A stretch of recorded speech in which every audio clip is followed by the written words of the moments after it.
આવો, આજે ચા છે ને થોડી ધીરે પીશું. ઉતાવળ ક્યાં છે?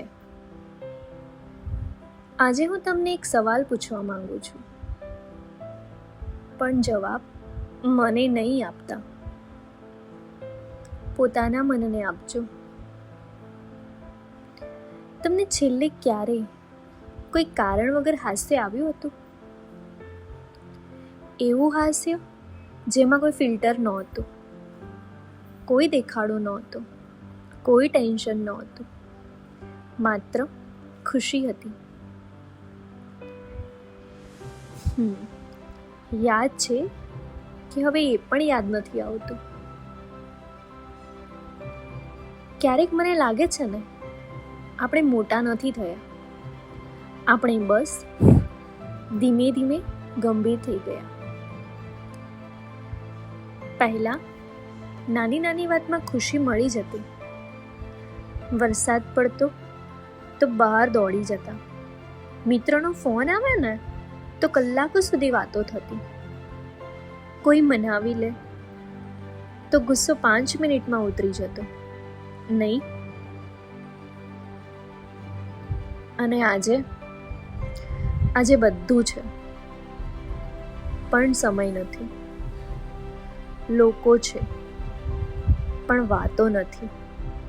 હાસ્ય છે પણ દિલથી નથી. ખબર છે મને સૌથી વધારે શું ડરાવે છે? એ નહીં કે લોકો બદલાઈ ગયા છે, મને એ વાત ડરાવે છે કે આપણે પોતાની અંદરના માણસને ક્યાંક પાછળ મૂકી દીધો છે. એ બાળક જેને નાની નાની વાતોમાં ખુશી મળતી હતી, એ આજે પણ અંદર છે, પણ આપણે એને મળવા જતા નથી ને. એક કામ કરજો,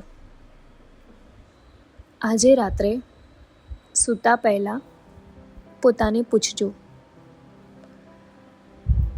જો મારા પર કોઈ જવાબદારી ન હોત તો હું શું કરત? આ સવાલનો જવાબ તમને તમારા વિશે ઘણું કહી દેશે. જીવન છે ને માત્ર ને માત્ર જીવવા માટે નથી, અનુભવવા માટે પણ છે. કામ કરજો, જવાબદારીઓ નિભાવજો, પૈસા પણ કમાજો, પણ એ બધાની વચ્ચે પોતાની અંદરનો માણસ ખોવાઈ ન જાય એનું પણ ધ્યાન રાખજો.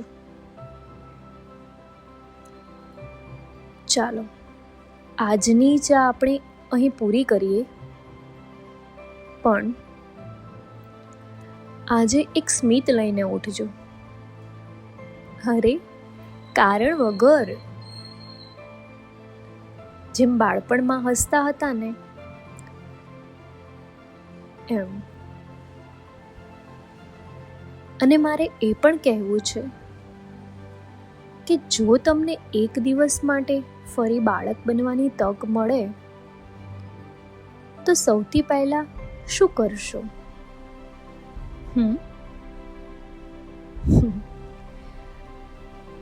ચલો, ફરી મળીશું આ જ રીતે એક સાથે સમયની સાંજમાં, કારણ કે આ સફરમાં તમે એકલા નથી, હું છું તમારી સાથે.